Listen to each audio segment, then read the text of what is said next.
네, 안녕하세요. 오늘 이 시간은 C.S. 루이스의 고통의 문제, 지옥 편을 수업해 보도록 하겠습니다.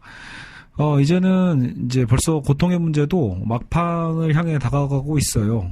지옥 편 오늘 끝내면, 이제 그리고,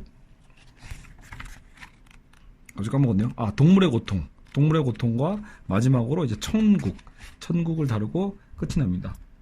그리고 분량도 많지 않기 때문에 오늘 수업도 뭐 이렇게 길게 끌 것 같지는 않고요. 그래서 이제 지옥에 대한 이제 한 30분 정도 걸리지 않을까 싶습니다. 그래서 어쨌든 이제 루이스의 그 고통의 문제가 드디어 끝이 보인다.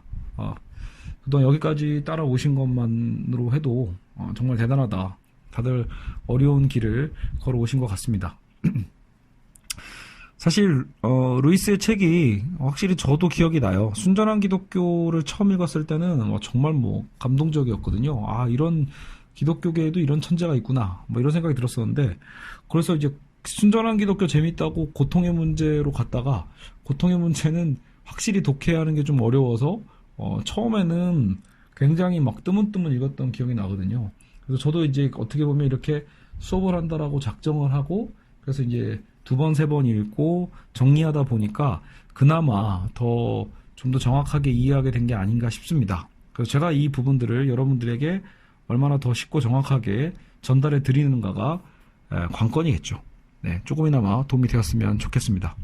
자, 시작하겠습니다. 이제 우리가 지난 시간 동안 이제 고통에 대해서 살펴봤단 말이죠. 인간의 고통에 대해서요. 고통은 악인에게 만사가 잘 돌아가고 있는 것이 아님을 일깨워줄 수 있는 신호임에도 불구하고, 그러니까 고통이라는 게 뭐였죠? 고통은 악인에게 세상 만사가 잘 돌아가고 있는 게 아니야 라는 걸 일깨워줄 수 있는 신호라고 우리는 고통을 이해했죠. 그러니까 고통에는 되게 중요한 장점이 있는 거예요. 근데 문제는 그거죠. 그럼에도 불구하고 악인은 끝끝내 자신의 반역을 회개하지 않을 수도 있다라는 거예요. 예. 그렇죠. 그러니까 여러분, 고통 때문에 고통이 있으면 아까처럼 이게 어떤 하나님의 어떤 그 메가폰으로서 이 병든 세상을 뭔가 깨우쳐 주는 건가라고 했을 때 꼭 그런 것만은 아니라는 거예요. 진정한 악인이라면 끝끝내 자신의 반역을 회개하지 않겠죠.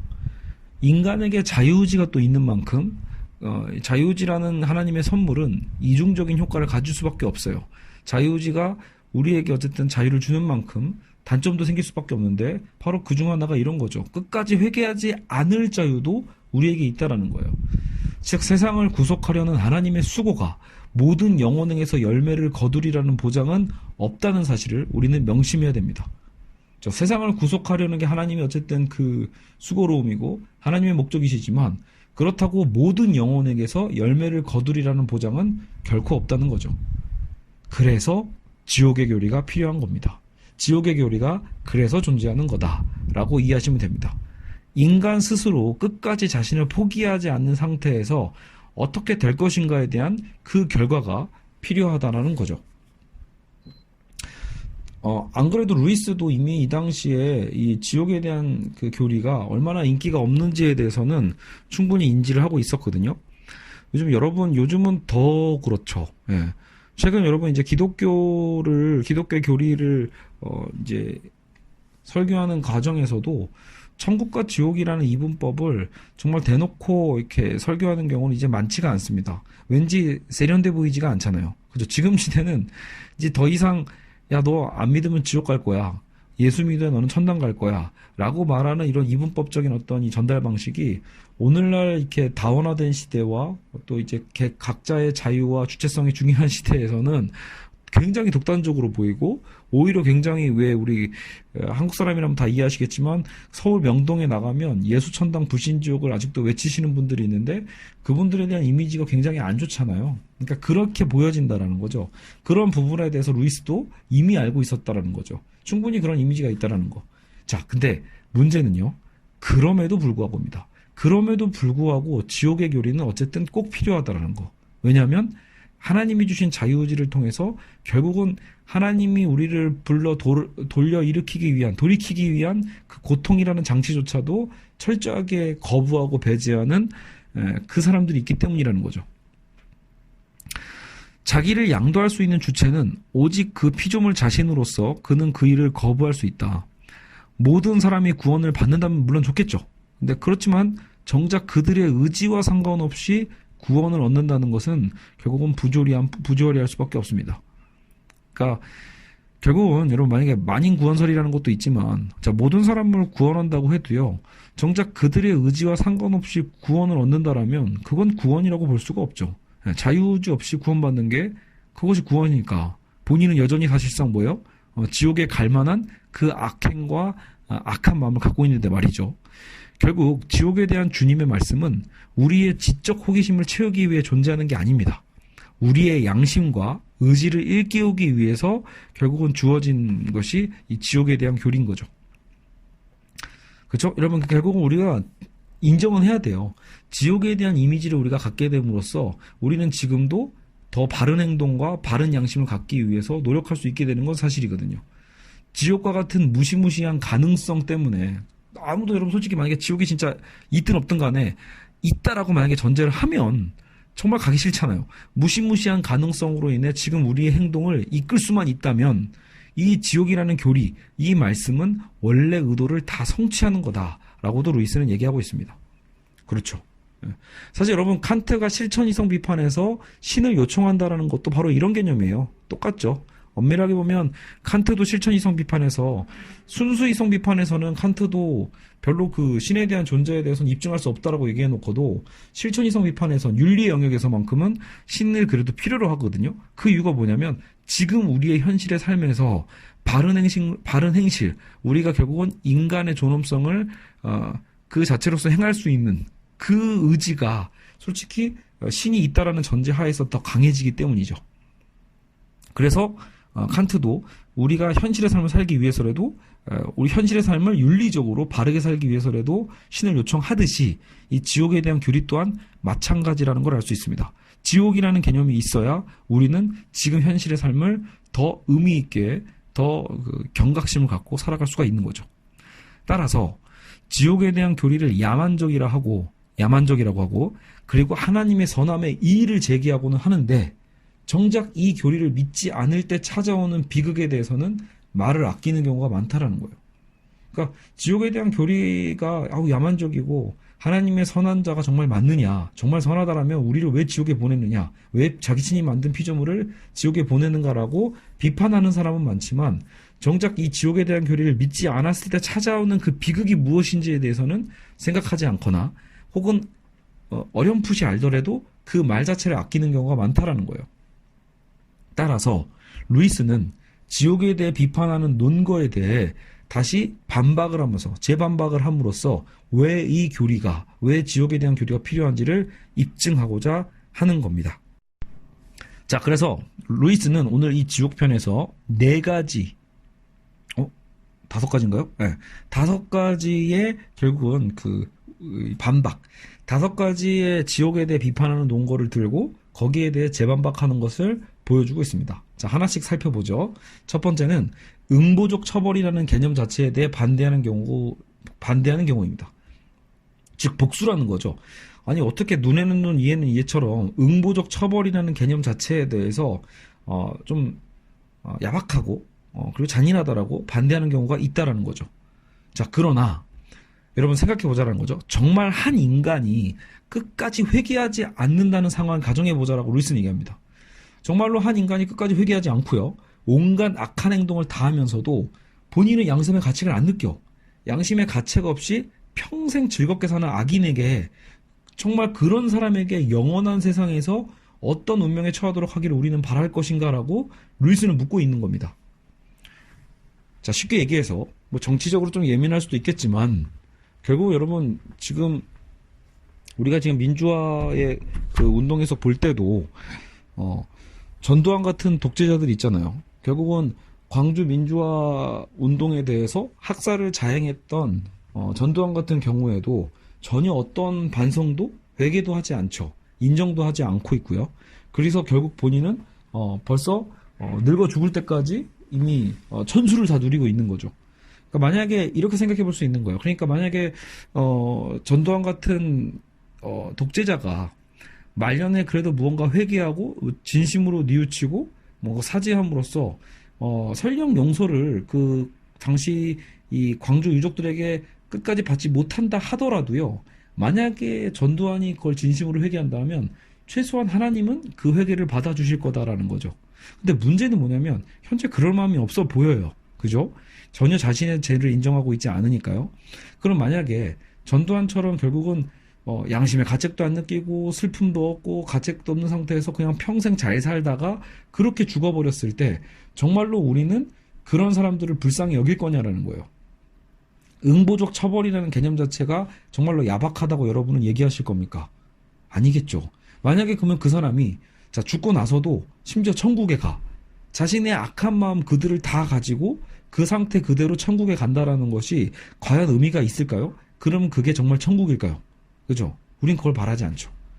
자, 복수심 자체에 빠지는 건 사실은 우리가 경각심을 가져야 돼요. 그렇다고 우리가 전두환은 좀 제발 누군가에게 좀 복수를 받았으면 좋겠고 누군가에게 좀 죽었으면 좋겠고 이렇게 생각하는 거 여러분 기독교인으로서 생각할 부분은 아니라고 보는 거죠. 루이스도 그건 자제시킵니다. 복수심 자체에 우리가 빠져서는 안 돼요. 그러나 지옥교리 자체를 폭력적이라 비판하는 그 당사자들을 위해서라도 이 논리만큼은 매우 중요하다는 거예요. 정말 악인이 지금 그 상태를 그대로 유지한 채 지금의 행복을 사후에도 영원히 누리기를 바라는 사람이 정말로 있겠는가라는 거죠. 결국 정의와 자비 간의 갈등은 우리와 같은 피조물의 밑에서부터가 아니라 하나님, 창조주였던 위에서부터 내려오는 것임을 우리는 알게 됩니다. 정의와 자비와의 갈등은 우리가 만든 게 아니다. 사실은 그 위에서 뭔가 요구하는 바가 있다는 거죠. 우리는 결국은 정의를 바랄 수밖에 없습니다. 어떤 자비로운 사람도 자신의 죄를 전혀 이해하지 못한 채 그 악행을 계속해서 행하고 살라고 응원하는 사람은 없습니다. 그죠? 그러니까 이런 그건 자비로운 게 아니죠. 지금 이대로 용서하라고 하나님께 요구하는 것은 묵과와 용서를 혼동하는 것이다. 여러분 죄는 묵과해서는 안 됩니다. 하나님의 어떤 교리에도 죄를 묵과하는 경우는 없습니다. 여러분 용서와 묵과를 혼동해서는 안 됩니다. 하나님은 모든 죄인을 용서하실 수 있는 분이지만 그것은 그 죄인이 자신의 죄를 회개했을 때를 말하는 거죠. 자신의 죄를 인식도 못하고 있고 인지도 못하고 있는데 그것을 용서한다는 것은 형용 모순이 되는 거죠. 악을 묵과한다는 것은 악을 무시하는 거고요. 악을 선처럼 취급하는 행위와 다름 아니다. 근데 악은 선이 아니잖아요. 그렇기 때문에 우리는 악은 악이라고 규정해야만 합니다. 용서가 이루어지려면 용서를 베푸는 쪽만이 아니라 받아들이려는 쪽도 있어야만 가능하다는 얘기죠. 예. 그러니까 여러분 용서를 베푸는 자는 하나님이시죠. 그분은 늘 준비가 되어 있어요. 문제는 뭐다? 받아들이려 하는 쪽도 있어야 된다. 용서를 결국 베푸는 쪽이 아니라 용서를 받아야만 하는 그 죄인의 입장에서도 준비가 되어 있어야 되는데 전혀 준비가 안 돼 있어요. 그런 자들을 위해서 결국은 지옥이란 개념이 필요할 수밖에 없다라는 거예요. 여러분 그래서 웃긴 건 이렇게 구원받지 못한 영혼의 특징은 뭐냐면요. 자기 자신 이외의 것은 무엇이든지 거부하는 데 있습니다. 자기밖에 몰라요. 나만을 소유하고자 하고 내가 바라보는 모든 대상은 다 내 소유로 보고자 하는 것, 그렇죠? 모든 대상을 내 수단으로 삼고자 하는 것, 이런 것이 결국은 진정한 이기주의인데 그러한 이기주의자는 자신이 만나는 모든 것을 식민지 내지 어떤 부속물로 삼으려고 하는 자이죠. 근데 안타까운 건 이렇게 욕심 있고 철저한 이기주의자는 죽음 이전까지는 어느 정도 외부와의 접촉을 할 수밖에 없고, 외부와의 접촉이라는 건 뭐예요? 결국은 남의 도움을 받을 수밖에 없고 뭐 이런 상황들이란 말이에요. 그러니까 오롯이 자신의 철저한 이기주의의 꿈을 실현할 수는 없게 된다는 거죠. 근데 죽고 나서는 이게 달라집니다. 죽고 나면 육체까지 사라지게 되니까 오롯이 본인의 자아 안에만 머물고자 하는 그의 평소의 꿈은 실현될 수 있게 되죠. 근데 그 꿈이 뭐다? 그 꿈의 실현이 바로 곧 지옥인 셈입니다. 본인의 자아 안에만 머물고자 하는 그 꿈의 실현 그 자체가 지옥입니다. 알겠죠? 그러니까 어떻게 보면 우리가 꼭 어떤 유황불이 불타는 지옥을 꿈꾸지만 생각하고 상상하지만 사실상 이미 자기 자아만을 생각하는 자, 자기 자아 안에만 머물고자 하는 자, 그 사람이 정말로 100% 그 상태에 머물게 될 때가 곧 지옥에 빠지는 셈인 거죠. 자, 어쨌든 첫 번째 논박은 끝이 났죠. 응보적 처벌이라는 개념은 필요하다. 정의를 위해서라도 필요한 개념이라는 것을 설득을 했습니다. 자, 두 번째는 일시적인 죄로 영원한 저주를 받게 되는 것은 형평에 맞지 않지 않냐. 즉 너무 가혹하지 않냐라는 거죠. 우리의 삶은 일시적인데 이 일시적인 죄로 인해서 영원한 저주를 받는 건 좀 너무하다. 이런 비판이 또 있어요. 자, 근데 이 부분은 참 어려운 논박인데 루이스의 상상에서는 시간적인 영원이라는 개념을 우리는 좀 다시 생각해야 된다는 거예요. 자, 영원히 우리는 영원한 지옥의 고통을 받게 될 거다 뭐 이러는데 여기서 말하는 영원은 단순히 우리 인간이 지금 이렇게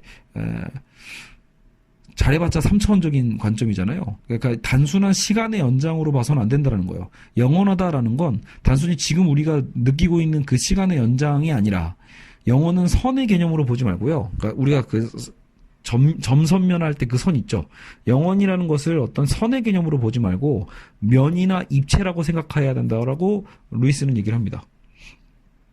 여러분 이게 근데 꽤 타당성이 있어요. 이 부분은 그 신학적으로 많은 신학자들이 고민하는 문제인데요. 왜냐하면 여러분 하나님의 시간은 우리 인간의 시간과는 분명히 다르다라고 우리는 생각을 하거든요. 예. 그러니까 하나님의 시간에 있어서 그게 인간의 시간 개념과 같지 않기 때문에 하나님에게는 사실은 우리가 그때 그런 얘기를 했잖아요. 그때 그런 비유.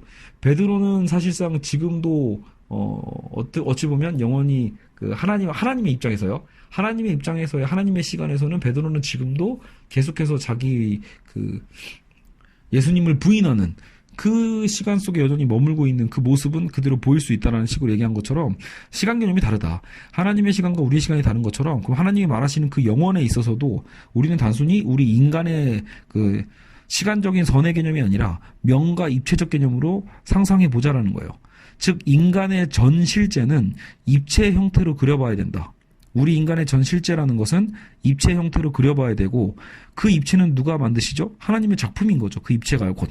우리 인간의 전 실제라는 것 자체가 하나님의 작품이고 다만 우리에겐 자유의지가 있는 만큼 그 작품에 하나님이 지으시는 그 작품의 그 뜻 안에 우린 나름대로 선을 그을 수 있어요. 자유의지로. 그 선을 그으면서 입체 완성에 기여할 수 있는데 기준선을 우리가 삐뚤게 그리면 어떻게 되겠어요? 입체 전체가 막 제자리를 못 찾고 기우뚱해지겠죠. 하나님은 우리를 통해서 그분의 선 안에서 뭔가 완전한 어떤 그 선을 입체를 이미 계획하고 계시는데 우리의 자유의지를 통해서 그 입체 전체를 어느 정도 좀 망가뜨릴 수도 있습니다. 결국 자 루이스의 상상은 이런 상상을 왜 했냐? 우리 인생이 짧잖아요. 우리 인간의 인생이 찰나적이고 짧을 수 있는데 우리 인생이 짧다는 것은 오히려 우리가 우리 인생의 입체에 덜 개입할 수 있게 된다는 거예요. 선 하나 정도만 담당한다는 뜻이고 그것은 나 스스로 입체를 망칠 기회를 적게 갖는 거다. 그러니까 우리가 인생을 오래 살면 오래 살수록 더 많은 기회를 얻게 되는 게 아니라 오히려 우리는 우리를 망칠 기회를 더 많이 얻게 될 수도 있다는 거예요. 그러니까 그것은 오히려 그러니까 우리 인생이 짧은 건 뭐예요? 오히려 하나님의 자비인 셈이다. 작은 선 하나도 못 그리는데 하물며 더 많은 부분을 맡게 된다라면 우리는 얼마나 더 많은 우리의 삶을 망가뜨리겠습니까? 자, 결국은 아까 이 질문의 핵심이 뭐였죠? 반박의 핵심이 우리의 인생이라는 일시적인 죄로 영원한 저주를 받는 거 너무 가혹하다라는 반박인데 루이스가 보기엔 그것이야말로 하나님의 자비다. 결코 일시적인 죄가 아니라는 거예요. 무엇보다 또 다른 기회를 주어야 된다는 주장이 있는데 이것도 굉장히 저는 인상 깊더라고요. 자, 그러면 우리는 기회를 한 번 더 줄 수도 있지 않냐? 세컨드 찬스를 줄 수 있지 않냐? 라고 만약에 반박을 한다면 루이스가 이렇게 단호하게 얘기합니다. 야, 두 번째 기회를 줘서 될 것 같았다라면 주님은 두 번, 세 번이 아니라 100만 번이라도 기회를 주셨을 거다. 그럴 분이다라고 얘기하는 거예요. 그럼에도 불구하고 더 기회를 주지 않는 이유는 뭐예요? 이미 안 된다라는 거예요. 그런 기회조차도 거부한 자라는 거예요. 지옥에 가는 사람들은 그런 하나님의 무한한 어떤 기회조차도 이미 마음속에 철저하게 닫아버린 자. 어떤 기회가 주어지려도 그 기회를 차버릴 자. 마음가짐이 변하지 않은 아이에게요. 여러분 이런 거 있잖아요. 시험 볼 때 시험을 망친 아이가 있어요. 그 시험을 망친 아이가 마음의 변화도 전혀 없고 공부도 전혀 안 했어요. 할 마음도 보니까 없어. 그런 아이에게 여러분 재시험 기회를 주는 게 의미가 있나요? 그냥 시간 낭비에 가깝죠. 그런 것처럼, 그런 비유처럼 인간의 구원에 있어서도 지옥에 가는 당사자들 대다수는 뭐예요? 결국 대다수가 아니라 전부겠죠. 지옥에 가는 당사자들은 한 번 기회를 더 준다고 해서 되지는 않는다라는 거예요. 이미 그들은 벌써 그들의 보면 이미 그들이야말로 이미 하나님의 그 영혼의 어떤 개념 속에서 문을 닫아버린 자라고 볼 수 있는 거죠. 자, 세 번째입니다. 세 번째 반박은 그럼 또 뭐가 있냐? 지옥의 무서운 고통에 대한 이미지를 통해 반대하는 견해가 있다.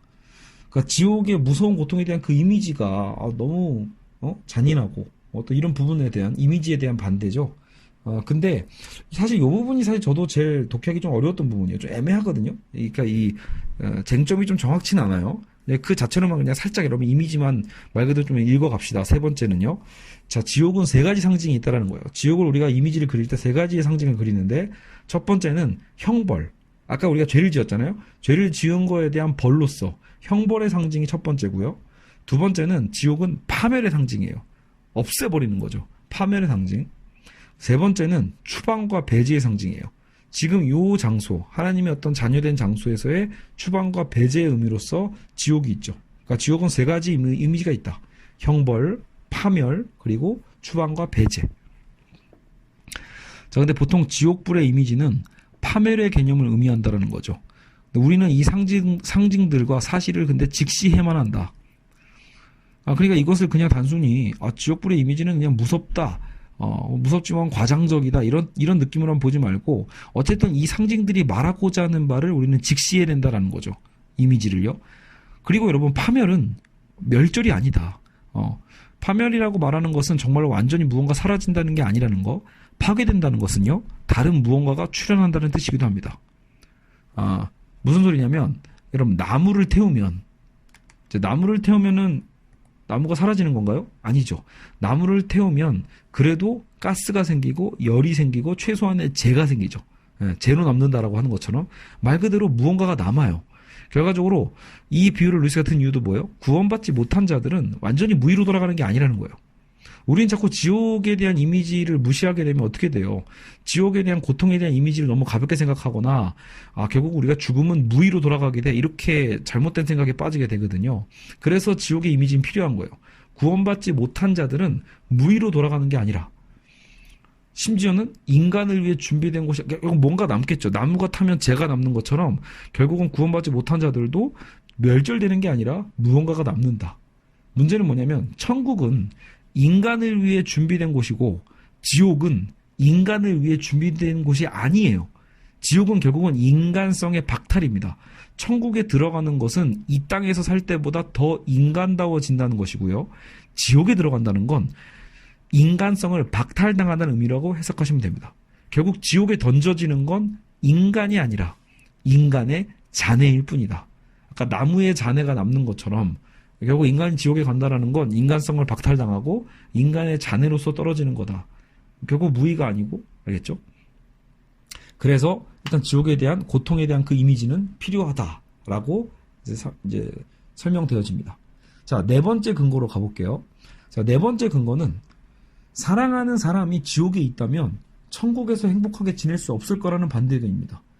이거 정말 공감이 되죠. 여러분 중에 그런 거 있죠. 저도 예전에 어릴 때 저희 가족 중에 저희 아버지만 교회를 안 다니니까 그런 생각을 했었거든요. 아니 어떻게 아버지는 지옥에 있고 우리 가족들 다 천국에 있으면 그게 무슨 천국이냐. 내가 사랑하는 가족이 지옥에 있다. 일부만 지옥에 있어도 지금 나는 천국에서의 행복을 누리지 못할 거 아니냐. 이런 반박을 의문을 충분히 생각해 볼 수 있죠. 자, 근데 여기서 루이스는 또 단호하게 얘기합니다. 야, 그러면 우리가 하나님보다 더 자비롭다는 얘기니? 이런 거죠. 하나님의 자비는 상상할 수 없을 정도로 무한하단 말이죠. 그러니까 우리가 하나님보다 더 자비로울 수는 없어요. 그럼에도 우리는 우리가 사랑하는 사람에서만큼은 마치 내가 최고의 자비를 갖고 있다고 좀 착각하는 부분도 없잖아 있죠.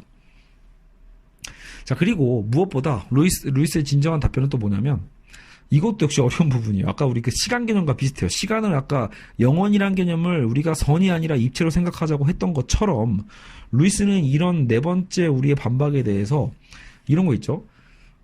그 책에서는 이렇게 나와요. 영국과 미국의 역사가 동시에 공존하듯이 생각하면 안 된다는 거예요. 그러니까 우리는 어떻게 생각하죠? 내가 천국에 간 그 순간에 천국에 못 간 내가 사랑하는 사람, 내가 천국에 못 간 우리 가족의 불행이 그것이 역시 동시에 계속되고 있다고 상상한다라는 거죠. 근데 그렇지 않다라는 거예요. 루이스가 하는 얘기는요. 자, 이런 건 굉장히 특이한 생각이기도 하고 우리는 생각 안 해본 부분일 수도 있어요. 아, 그렇구나라는 거. 여러분 좀 시간 개념이 다르다고 생각했을 때 이 공존도 마찬가지인 거예요. 우리는 역사를 인식할 때도 실제로 그렇게 생각하는 거죠. 아, 1990년대에는 한국은 이런 역사가 있었고, 미국은 이런 역사가 있었고, 뭐 영국은 이런 역사가 있었고, 이런 식으로 우리는 쉽게 선형적인 시간관에서 동시성을 생각한단 말이에요. 근데 천국과 지옥도 우리는 똑같이 생각할 수밖에 없어요. 우리의 인식의 한계가 그러한 것처럼 우리는 만약에 내가 천국을 가면 내가 천국에 가서 내가 이렇게 행복을 누리고 있는 순간에도 내 가족 중에 누구는, 내가 사랑하던 친구 중에 누구는 결국 지금 지옥불에서 불타가지고 고통받고 있겠구나. 그러면서 우리는 되게 힘들 거라고 지금 상상하고 있는 거예요. 지금. 그죠? 우리가 그런 상상을 하는 거죠. 아직 우리는 죽지 않았는데 천국과 지옥에 대한 그 이미지를 상상하면서 우리는 그 동식성을 고민하고 있는 거예요. 근데 루이스는 그렇지 않다라고 보는 겁니다. 주님은 지옥을 어떤 지속성의 지속성보다는 최종적인 궁극적 개념으로서 강조했다라는 걸 잊지 말자라는 거예요. 그러니까 지옥에 간다라는 건 어찌 보면 하나님이 끝까지 설득하시는 건 하실 거예요. 끝까지 우리에게 그 고통을 통해서라도 알리려고 하실 거예요. 돌아오라고. 그럼에도 불구하고 끝까지 결국은 반대할 사람들이잖아요. 그러니까 궁극적 개념이라는 거예요. 최종적으로 결국은 이 지옥에 대한 이미지라는 것은 지속성의 개념이 아니라 궁극성이다. 파멸시키는 일은 대개 이야기의 끝으로 취급된다라고 루이스는 얘기를 합니다. 즉 우리가 설령 천국에 있다고 해도요, 동시적으로 지옥에 대해 우리가 생각하거나 염려하는 행위를 상상하는 것은 성급하다. 그러니까 루이스는 그렇게 믿고 있는 거예요. 그럴 리는 없을 거다라는 거. 그러니까 천국에 간 사람들이 지옥에 간 사람 때문에 찝찝해하거나 걱정한다거나 이런 사태가 발생하지 않을 거다라고 보는 겁니다. 예. 결국은 궁극적인 것일 것이라는 얘기는, 다시 말해서 우리가 그럼 천국에 간다라는 것도 우리가 뭔가 더 구체적 상상을 하긴 좀 어려워요. 하지만 중요한 건 이런 동시성에 대한 것을 통해서 우리가 천국에 온 것이 천국이 아닌 것 마냥한 그런 기분이 되지는 않을 거다라고도 믿을 수 있다라는 거죠. 지옥은 결코 천국과 평행선상에 있지 않다. 지옥은 바깥 어두움이며 존재가 비존재로 사라지는 바깥 테두리라고 생각하시면 좀 더 이 이해에 도움이 될 것입니다. 자, 어쨌든 네 번째 논거 참 어려운 상상이고 어려운 이해였습니다. 하지만 어느 정도 좀 납득이 돼요. 당연히 그 정도에 대한 생각도 우리가, 이런 반박도 고민해 볼 수 있는 거죠. 그래, 분명히 다를 거다라는 거. 하나님의 시간과 우리의 시간이 다르듯이, 그렇다면 하나님이 말하는 천국과 지옥이라는 것도 우리가 생각하는 그 동시성이 아니라 전혀 다른 방식으로 펼쳐질 거라고 우리는 또 상상해 볼 수도 있습니다. 자, 마지막 반박입니다. 한 사람의 영혼이라도 잃어버리는 것은 결국 전능한 하나님의 실패 아닙니까? 이렇게요. 하나님이 전능하시다라면 한 사람의 영혼이라도 결국은 잃어버리면 안 되는 거 아닙니까? 이렇게 얘기할 수 있다는 거죠. 이게 최종적 반박인데, 말 그대로 루이스는 인정합니다. 말 그대로 주님은 실패하셨다. 자, 그러나 하나님은 자유의지를 가진 존재들을 창조하셨을 때부터요, 이미 알고 있었던 거죠. 자유의지를 가진 존재들을 창조하셨을 때부터 그런 실패의 가능성을 감수하셨다라는 표현이 맞습니다. 그런 실패의 가능성을 이미 감수하셨다. 이미. 그 실패를 그래서 루이스는 오히려 기적이라고 표현합니다. 그 실패야말로 오히려 하나님의 자비이자 하나님의 기적이다. 왜? 자기 자신이 아닌 것을 만드신 분이죠. 자기 자신이 아닌 것을 만듦으로써 자기 작품에게 거절당할 수 있는 존재가 되신 거예요. 내가 만든 작품에게 내가 거절당하는 거죠. 자신 작품에게 거절당할 수 있는 존재가 되신 것은 하나님의 위엄 중에서 가장 놀라운 일일 수 있다는 거죠. 그죠? 그러니까 하나님이 우리에게 행하신 그 위협들이 있죠. 수많은 업적이 있단 말이에요. 하나님의 업적. 근데 그런 하나님의 위협 중에서도 가장 놀라운 일이다. 결국 뭐예요? 여러분, 이거 되게 중요한 명구절이 나옵니다. 저주받은 자들이야말로 최후까지 결국 반역에 성공한 자들이다. 자, 여러분, 원래 우리 모두가 반역한 자라는 거 기억나시죠? 우리 모두가 사실은 아담 이후에 하나님에게 반역한 자들이라는 거죠. 나의 자아를 주장하고 하나님께로부터 독립하고자 했던 모두가 반역자였다는 것을 기억하시죠? 근데 우리 대다수는 결국은 하나님께로 되돌아가게 돼 있습니다. 회개하고 죄를 뉘우치고 되돌아갑니다. 그 되돌아감 속에서 우리는 진정한 자유를 얻게 되는 거죠. 근데 이 지옥에 가는 저주받은 자들이야말로 결국 역설적이지만 뭐예요? 최후까지 하나님에 대한 반역에 성공한 자들이라는 이 아이러니죠. 그들이야말로 성공한 자들인데 어떤 성공이에요? 자기가 원래 하고 싶었던 그 반역에 성공한 자들. 그래서 지옥의 문은 안쪽에서 잠겨 있다는 겁니다. 지옥 문은요, 내가 타의에 의해서, 그러니까 뭔가 하나님의 뜻에 의해서 어쩔 수 없이 떨어진 게 아니라 지옥이라는 것이야말로 본인들 스스로 달려간 곳이고, 그래서 안쪽에서 잠겨 있는 문이 곧 지옥이다. 그들은 스스로 요구한 무서운 자유를 영원히 누린 결과 자아의 노예가 된 겁니다. 여러분, 이게 기독교의 진리의 핵심 중에 하나입니다. 그러니까 사실 우리는 뭐예요? 우리의 자유를 하나님께 드림으로써, 우리의 자유를 하나님께 맡김으로써 예속되는 것 같지만 우리는 이 예속 안에서, 하나님에 대한 예속 안에서 진정한 자유를 누리게 되죠. 반대로 우리 하나님에게서 독립하려고 하고, 그리고 그 스스로 요구한 그 무서운 자유를 영원히 누리게 되면 어떻게 된다? 영원한 오히려 노예가 되는 그 역설. 이게 바로 기독교 교리에 있어서 가장 중요한 부분일 겁니다. 자, 그래서 우리는 이제 결론에 다다릅니다. 오늘 이 지옥편의 결론은, 자, 루이스는 이렇게 정리를 하죠.